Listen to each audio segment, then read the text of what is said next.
Hello students, मैं अंजलि पयाल स्वागत करती हूँ आपका आईसीटी वर्चुअल क्लासरूम देहरादून से। कैसे हैं आप सब लोग? उम्मीद करती हूँ आप सब लोग अच्छे होंगे और अपनी लाइफ में बहुत बेहतर कुछ कर रहे होंगे। आज हम बात कर रहे हैं क्लास 9th के साइंस की, और जैसा कि आप लोग जानते हैं चैप्टर 3 यहाँ पर चल रहा है, atoms and molecule. Last session में आपने एटॉमिक मास के बारे में यहाँ पर पढ़ा था।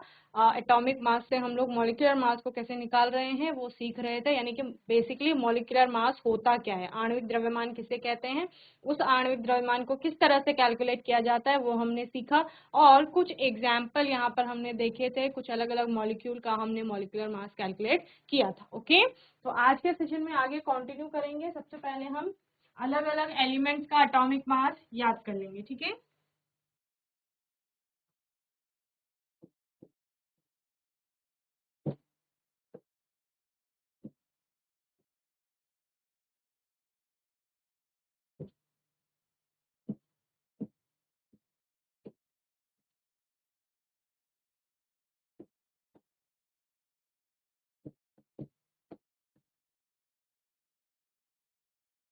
इस तरह से आप लिख लेंगे, एक साइड लिख लेंगे name of the element, element यानी कि तत्व, तत्व का नाम।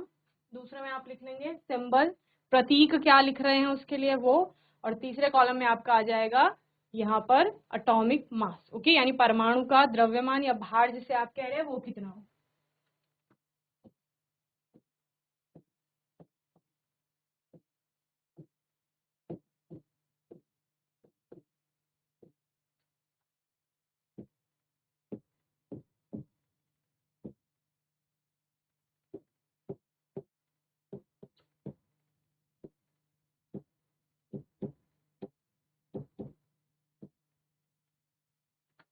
चलिए, फ्रंट में बैठे हैं आप बिना नोटबुक बिना बुक के।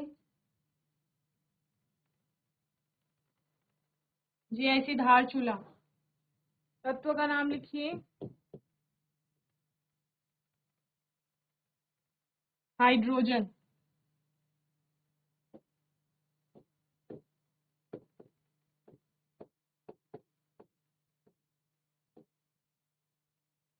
प्रतीक क्या आता है? H।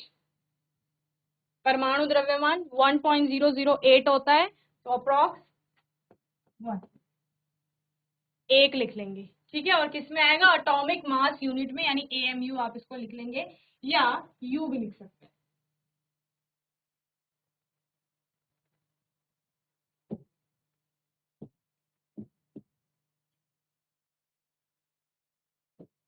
हीलियम, सिंबल आता है He। ओके, परमाणु का द्रव्यमान जो होता है वो होता है 4।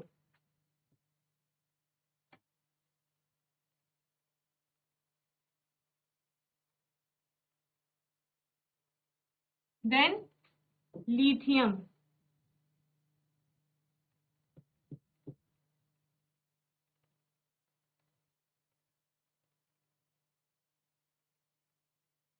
Capital L small I. 6.9 something इसका एटॉमिक मास होता है, तो 6.9 को लिख लेंगे 7। देखो अभी बोलेंगे कि एटॉमिक मास क्यों हम लोग ले रहे हैं, तो आपने क्या बोला था इससे पहले? इससे पहले आपने बोला था कि अगर हमें आणविक द्रव्यमान निकालना है, क्या निकालना है हमें? आणविक द्रव्यमान निकालना है, ठीक है, यानी मॉलिक्यूलर मास निकालना है। तो वो मॉलिक्यूलर मास निकालने के लिए हमारे पास पारमाणविक जो द्रव्यमान होता है, परमाणु का द्रव्यमान, वो हमारे पास होना चाहिए। जैसे आपने बोला कि सपोज कोई हमारा ये मॉलिक्यूल है, HCl का मॉलिक्यूल है, हाइड्रोजन क्लोराइड आपके पास है, तो उस हाइड्रोजन क्लोराइड के एक अणु में दो परमाणु है, किसके? एक हाइड्रोजन का है और एक क्लोरीन का है। तो आपको पता होना चाहिए हाइड्रोजन का परमाणु का द्रव्यमान कितना है और क्लोरीन के परमाणु का द्रव्यमान कितना है। अगर आपके पास परमाणु के द्रव्यमान है दोनों के, तो आप आणविक द्रव्यमान निकाल सकते हैं। तो इसीलिए हम अभी क्या कर रहे हैं, परमाणु के जो द्रव्यमान है उनको लिख रहे हैं और फिर हम उनको याद करेंगे। ओके, चलिए नेक्स्ट है लिथियम के बाद बेरिलियम।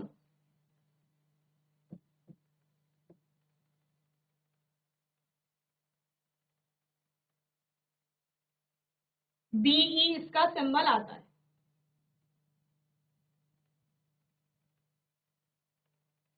कैपिटल B, स्मॉल ई, और इसका एटॉमिक मास हम लेते हैं 9। ठीक है, चलिए जल्दी से नोट कर लो। यहाँ पर हम 20 एलिमेंट्स का आपका एटॉमिक मासेस देख लेंगे, जो फिलहाल आपकी क्लास के लिए इंपॉर्टेंट हैं, वहां तक हम देख लेंगे। ओके, बातें नहीं करेंगे बेटा। कर लिया नोट? हैंड रेज करो, नोट कर लिया तो। आपने नोट नहीं किया है धारचूला, जो फ्रंट में बैठे हैं, फिर भी हैंड रेज कर रहे हैं। अभी आपने लिखना शुरू ही नहीं किया। चलिए नेक्स्ट है आपका boron.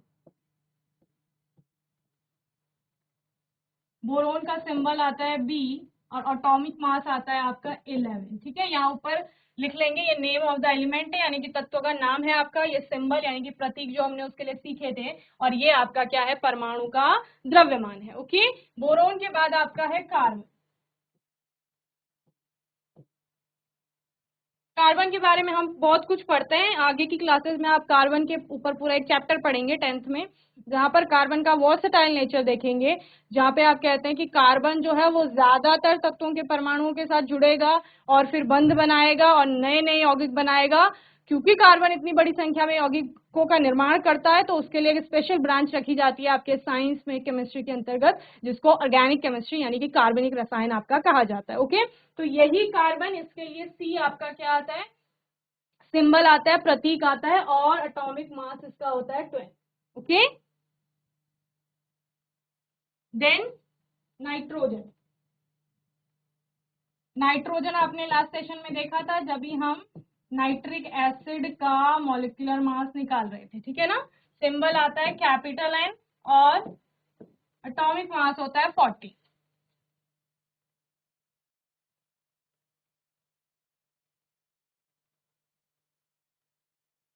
Then oxygen, symbol capital O and atomic mass 16। अब आप देखेंगे लगभग तत्वों के, सामान्य तौर पे आप बोल सकते हो, जनरली, एक्सेप्शन आपको हर जगह मिलेंगे केमिस्ट्री में, लेकिन जनरली जो आपका परमाणु का क्रमांक होता है, लगभग उसका 2 गुना आपको क्या मिलता है, उनका परमाणु का द्रव्यमान मिलता है। ये स्टेटमेंट को एकदम करेक्ट नहीं मानेंगे, पर जनरली आपको ज्यादातर एलिमेंट ऐसे देखने को मिलेंगे। जैसे नाइट्रोजन का आपका परमाणु का क्रमांक 7 होता है, तो उसका 14 क्या है, यहाँ पर एटॉमिक मास है। ठीक है, एटॉमिक नंबर 7 है, एटॉमिक मास कितना हो गया, 14 है।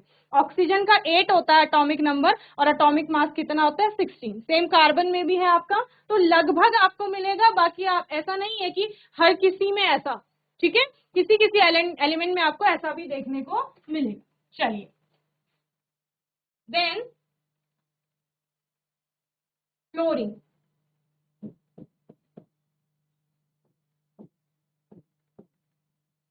हेलो एलिमेंट है आपका, फ्लोरीन हो गया, क्लोरीन हो गया, ये सारे हेलोजन कहलाते हैं। ओके, हेलोजन यानी कि सॉल्ट बनाते हैं। जो हेलो का मतलब होता है सॉल्ट फॉर्म करने वाले, तो एक वर्ग में आपके ये वाले एलिमेंट आते हैं जो सॉल्ट फॉर्म करते हैं।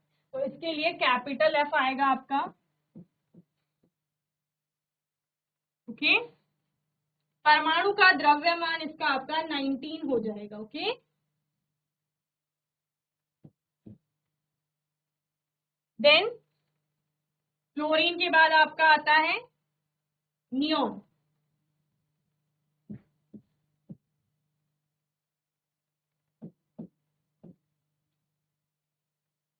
नियोन का परमाणु का क्रमांक आपका 10, और परमाणु का द्रव्यमान 20 होता है। ओके, चलिए,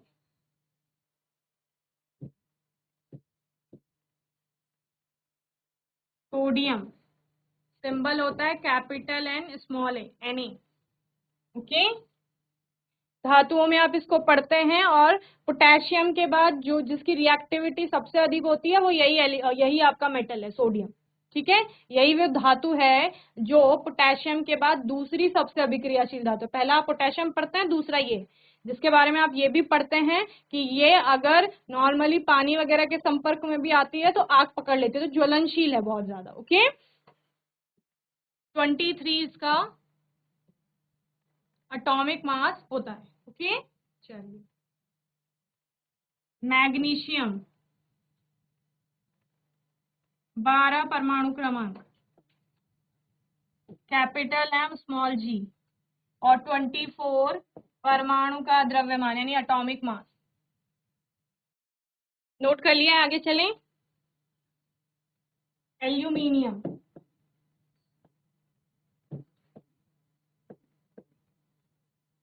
सिंबल होता है कैपिटल ए स्मॉल एल। 27 आपका क्या होगा, एल्यूमिनियम का परमाणु का द्रव्यमान होगा। Okay, then silicon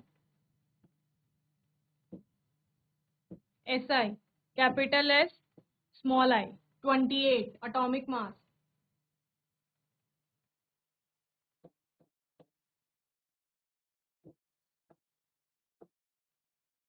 phosphorus capital P 31। ये फॉस्फोरस को आप लोग कहाँ पढ़ रहे थे, अधातुओं की श्रेणी में पढ़ रहे थे, और जनरली आपने बोला था अधातुएं ज्यादा अभिक्रियाशील नहीं होती हैं, लेकिन फॉस्फोरस ऐसी अधातु थी आपकी जो कि हवा के संपर्क में आने पर उससे भी आग पकड़ रही थी। ठीक है, तो फॉस्फोरस के बारे में आप लोग ये पढ़ते हैं।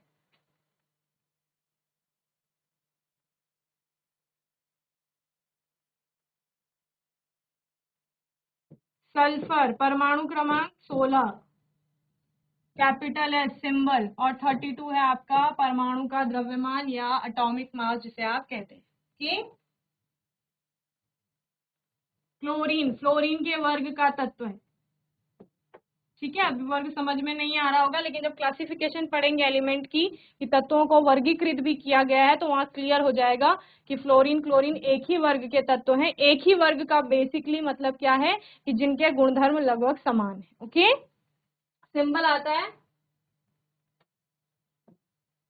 कैपिटल सी स्मॉल एल 35.5, और कहीं कहीं पर ये 40 भी लिखा जाता है। ओके,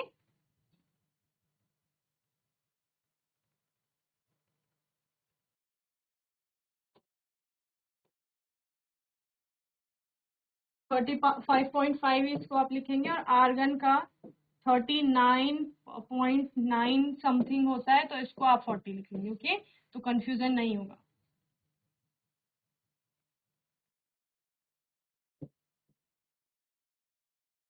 पॉइंट में थोड़ा डिफरेंस आपको देखने को मिलेगा, बाकी कुछ नहीं है। पोटेशियम सिंबल आता है कि 39.1 समथिंग इसका होता है, तो 39 आप लिखेंगे। ठीक है, पोटेशियम आपकी क्या है, हाईली रिएक्टिव, या क्या बोलेंगे मोस्ट रिएक्टिव मेटल, सबसे अधिक अभिक्रियाशील धातु है आपकी।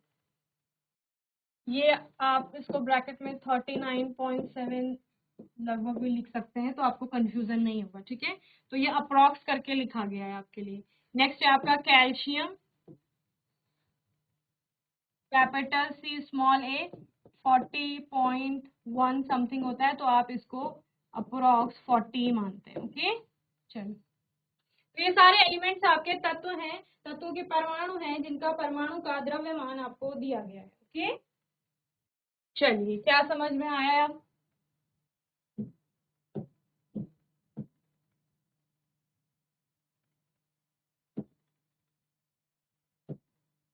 मॉलिक्यूलर की मास की बात कर रहे थे, मुझे ये बताओ हिंदी में पढ़ते हैं या इंग्लिश में? GIC धारचूला हिंदी में पढ़ते हैं तो हाथ उठाएंगे। तो मॉलिक्यूलर मास कहा जाता है आपके आणविक द्रव्यमान को, किसके, अणु के द्रव्यमान को, आणविक द्रव्यमान। ठीक है, आपने क्या बोला था, आपने बोला कि मैम हमारा जो अणु है ना, वो कोई भी यौगिक है उसकी जो सबसे छोटी इकाई है उसको हम अणु बोल रहे हैं। जैसे कि हमने क्या बोला, ध्यान से सुन लेंगे फिर नोट कर लेंगे। ये आपका पूरा जल है, क्या है ये, जल, जिसको वाटर हम लोग बोलते हैं, वही है ये। पूरा एक ग्लास में आपने पानी ले लिया है। अब इसकी जो सबसे छोटी इकाई होगी उसको हमने क्या बोला, अणु, और अणु को हम लिख रहे हैं H2O, ये लिख रहे हैं। तो आपने बोला अणु वो स्वतंत्र इकाई है जिसमें कि इस पूरे जल के, ध्यान से सुनिए, अणु वह स्वतंत्र इकाई है जिसमें इस पूरे जल के सभी गुण विद्यमान है। यानी कि जल के भौतिक गुण क्या क्या है, उसके रासायनिक गुण क्या क्या है, किस प्रकार से वो किसी अन्य तत्व से अभिक्रिया कर रहा है, ये सब हमें उस छोटे से अणु में भी दिखाई देंगे जो कि पूरे ग्लास के भरे हुए जल में है। यानी कि अगर पूरा ग्लास अपने पानी का ले रखा है, उसके जो जो गुणधर्म होंगे वो उस अणु में भी होंगे, वो स्वतंत्र इकाई होगी और यौगिक की सबसे छोटी इकाई है, वही आपका अणु है। अब अणु मिलकर के बन रहा है किससे? इस अणु में आपके क्या है, अलग अलग तत्वों के परमाणु। यही आप लोग पढ़ते हैं, अणु की जो डेफिनेशन पढ़ते हैं उसमें क्या क्या क्या कहते हो कि परमाणु परमाणु मिलकर के अणु का निर्माण करता है। तो परमाणु तो सबसे छोटा हो गया, जिसको आप पढ़ रहे थे कि ये स्वतंत्र अवस्था में नहीं रह पा रहा है, इसको जुड़ना है किसी से, तो वो अन्य परमाणु से जुड़ रहा है और जुड़ करके किसका निर्माण कर रहा है, अणु का निर्माण। यानी एटम एटम मिल करके मॉलिक्यूल को बना रहे हैं। ओके, तो ये अणु क्या है, मॉलिक्यूल है, और परमाणु हमारा क्या हो गया, एटम हो गया। ठीक है, तो यहाँ पर जब हम अणु की बात कर रहे हैं, इसमें है परमाणु। तो इसीलिए जब हम आणविक द्रव्यमान की गणना करेंगे तो उसमें हमें क्या चाहिए, जो हमने अभी नोट किए परमाणु के द्रव्यमान, वो हमको चाहिए होंगे। जैसे सिंपल सी बात है, मैंने लास्ट सेशन में भी आपको बोला था, कोई हमारे पास बॉक्स है, उस बॉक्स में हमने ए और बी दो चीजें रख दी है। क्या कहा हमने, एक बॉक्स है कोई, इसमें हमने ए कोई सामान रखा है और बी कोई सामान रखा है। अब आप बोलो कि बॉक्स का टोटल वेट कितना होगा, यानी बॉक्स जो है हमारा बक्सा, उसका कुल भार कितना होगा। तो कुल भार क्या है, एक तो बक्से का स्वयं का भार होगा और दूसरा क्या है, ए और बी का जो भार होगा। यानी तीनों का हम टोटल कर लेंगे तो वो हमारा क्या हो जाएगा, कुल भार हो जाएगा। अब हम बोलेंगे कि इस अणु का द्रव्यमान क्या है। तो अणु का द्रव्यमान क्या है, जो इसमें परमाणु हैं उन सभी परमाणुओं के द्रव्यमानों का योग कर देंगे, यानी जोड़ लेंगे, तो वही उस अणु का द्रव्यमान हो जाएगा। जैसे जल का एग्जांपल ले रहे हैं कि जल का आणविक द्रव्यमान क्या है, तो जल के एक अणु का जो द्रव्यमान होगा, अब इसके आगे कुछ नहीं लिखा है, इसका मतलब एक है, एक ही अणु है, तो इस एक अणु का द्रव्यमान कितना है, जितने की उसमें परमाणु है। तो कितने परमाणु है, तीन परमाणु, तीन दिख रहे हैं, दो आपके हाइड्रोजन के हैं और एक आपका किसका है, ऑक्सीजन का है। तो तीनों के परमाणुओं के द्रव्यमानों का योग आप निकाल लेंगे तो वो अणु का द्रव्यमान हो जाएगा। क्लियर है, तो इसका तो हमने एग्जांपल देख लिया था लास्ट सेशन में, अभी आप कैलकुलेट भी कर सकते हैं। हाइड्रोजन का एक माना था, उसमें प्लस करेंगे क्या, एक और, क्यों, क्योंकि दो हाइड्रोजन है, 1 + 1, या आप क्या लिख सकते हो, क्योंकि दो परमाणु है तो 1 × 2 भी कर सकते हैं। और उसमें फिर क्या करेंगे, ऑक्सीजन का जो परमाणु द्रव्यमान आपने 16 लिखा होगा, उसको आप लोग क्या कर लेंगे, ऐड कर लेंगे, तो वो क्या हो जाएगा, H2O का मॉलिक्यूलर मास, यानी कि आणविक द्रव्यमान हो जाएगा। तो कितना हो गया, 16 + 1 + 1 और 16 + 2 18 हो गया। क्लियर है, तो जो आपने U या AMU आपने परमाणु के द्रव्यमान की यूनिट मानी थी मात्रक, वही आपका किसका आ जाएगा, आणविक द्रव्यमान का भी आ जाएगा, तो यू में आपको लिख लेंगे। क्लियर है, एक और एग्जांपल लेते हैं, लास्ट सेशन में होमवर्क में दिया था मैंने आपको HCl, हाइड्रोजन क्लोराइड, तो इसका आपको मॉलिक्यूलर मास यानी आणविक द्रव्यमान निकालना है। चलिए निकालिए, जल्दी से कैलकुलेट करो HCl का।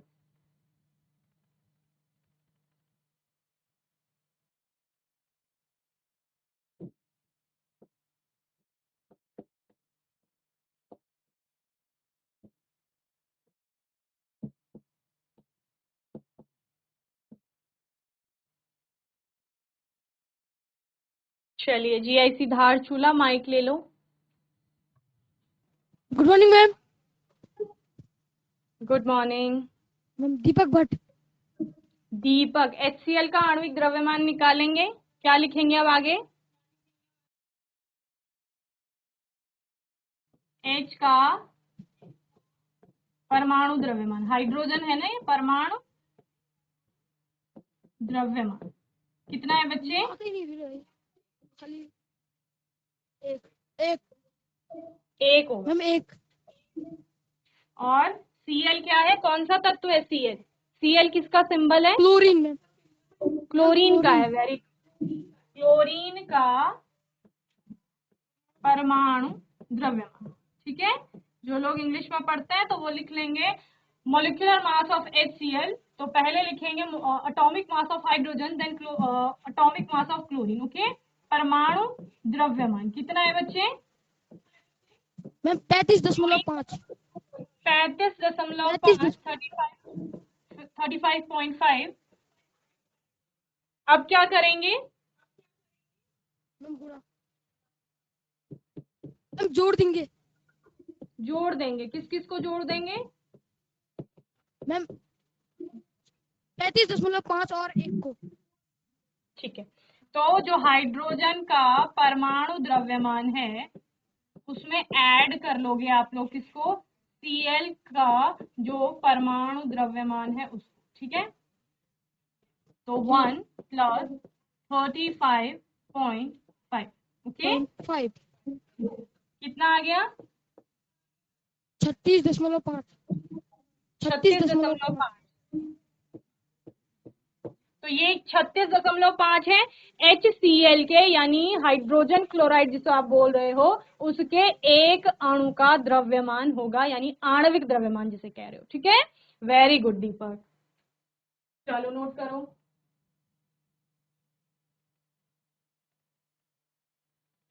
नेक्स्ट मैंने आपको एक दिया था CaCO3, कौन सा कंपाउंड है? Calcium carbonate. चलो कौन बताएगा?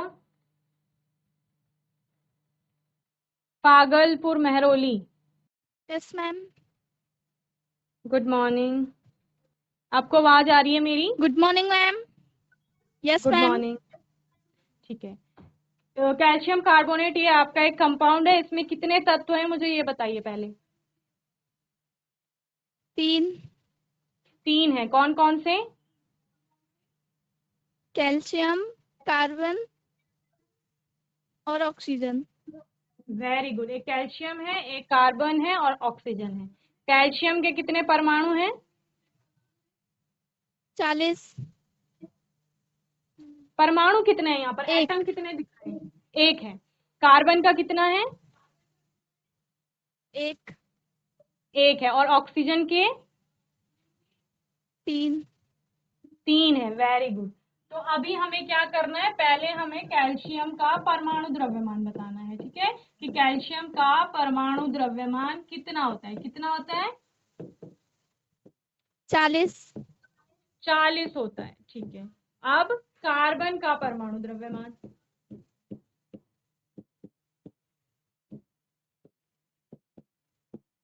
12। 12 होता है। ऑक्सीजन का? 16। 16 होता है। क्या नाम है आपका? मीनाक्षी। मीनाक्षी। ठीक है, अब क्या करेंगे हम? CaCO3 का क्या निकालेंगे? क्या निकाल रहे हैं? आणविक द्रव्यमान। आणविक द्रव्यमान। तो द्रव्यमान। यहाँ पर लिखेंगे CaCO3 का आणविक द्रव्यमान।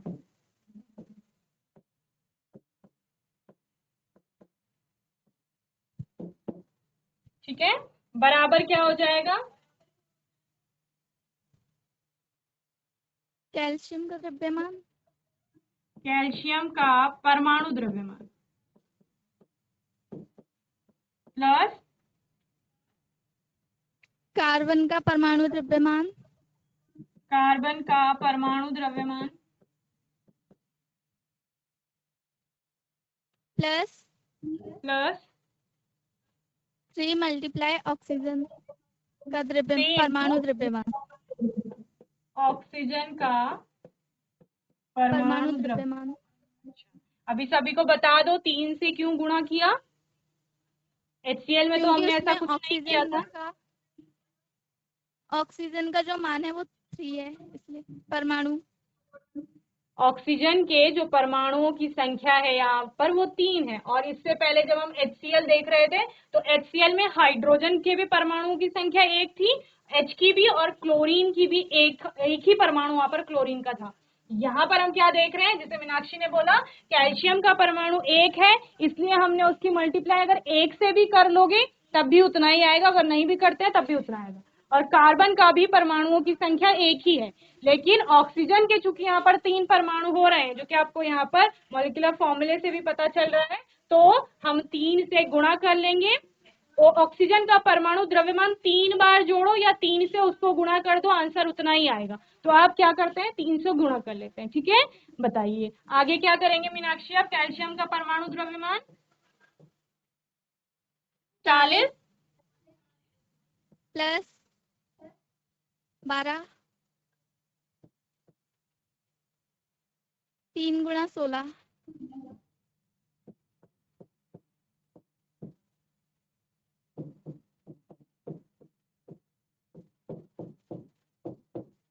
कितना आ जाएगा? 16 इंटू 3 48 48 यानी कि 48 आ जाएगा। ठीक है, कितना आ जाएगा टोटल? कितना हो जाएगा? देखिए 40 है, ये 48 है, इसको 40 मान लो, 8 को अभी साइड कर दो, 40 40 80 हो गया, 100 हो जाएगा। 40 40 100, 10 यहाँ है कितना? 80 प्लस 90 और 2 और 8 10, 90 प्लस 10 100। ओके, तो ये क्या हो गया? 100 एटॉमिक मास से आपने मॉलिक्यूलर मास निकाला है। ठीक है, तो 100 हो गया molecular mass of calcium carbonate, यानी कैल्शियम कार्बोनेट का आणविक द्रव्यमान। Okay, very good Meenakshi, sit down बच्चे। मैम इसकी unit U, ma'am. U okay, unified ma'am. Mass. मैं आपको परमाणु का द्रव्यमान बता रही थी, तो मैंने आपको बताया था एएमयू को बाद में आप यू लिखने लग गए थे, तो यू हम यहाँ पर लिखेंगे। ओके, सिट डाउन बच्चे। चलिए, होमवर्क में आपको किस किस का करना है? यहाँ पर KCl का कर लेंगे, NaCl potassium chloride sodium chloride, C2H6 ethane, इनका आप क्या निकाल लेंगे? सबका आणविक द्रव्यमान निकाल लेंगे।